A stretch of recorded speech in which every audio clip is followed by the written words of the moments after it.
go back to a simpler time in life, crawl back into the womb. Maybe I'm envious of children. All I know is that there's a point in every person's life, I think it hit me at 13 maybe, where you really lose your innocence. One day you're a child, you're living in this colorful world where everything is a wonderful mystery and the whole world revolves around you. One day you try to go just a little further than usual. You're testing your limits, and you realize that there's a leash on your collar, and you keep pulling and pulling, but all you do is choke yourself. Then you take a look around you. You finally see the big picture, or at least a part of it. You think about where you are in the scheme of things. You have this amazing revelation that you hate it because it's not pretty and it's not fun. You begin to ask questions that really can't be answered, except this time they are questions that matter.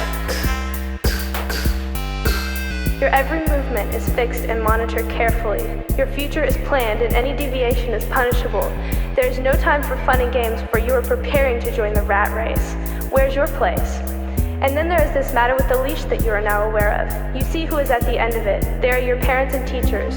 Totalitarianism disguised as guidance, so you keep pulling, trying to escape, trying to find a weak link, and you keep choking. Well, you either give up or you break your neck. A lucky few get away. Now there you are, trapped and dehumanized, but it gives you lots of time to think, perhaps because the only thing you have are your thoughts. So you think and you plan and you dream about what you'll do when and if you're ever free.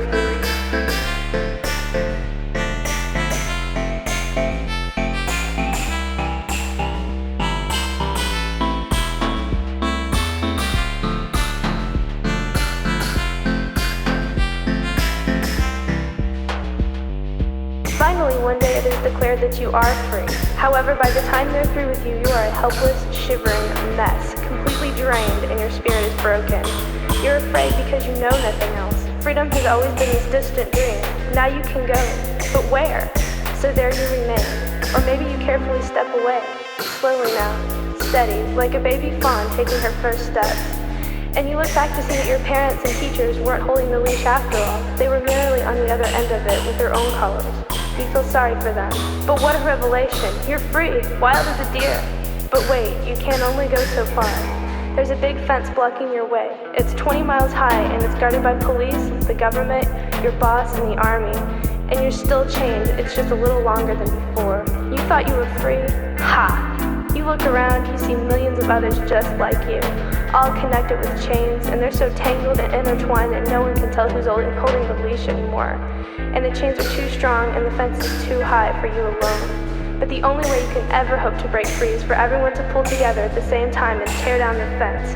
But everyone is pulling in different directions, trying to achieve their own ends. And half of them don't even realize that they're chained because they never even tried to leave. Maybe they're the lucky ones. At least they find bliss. But you know that there are greener pastures elsewhere, a place where there are no chains and no collars, and you roam freely, and it's just on the other side of that fence.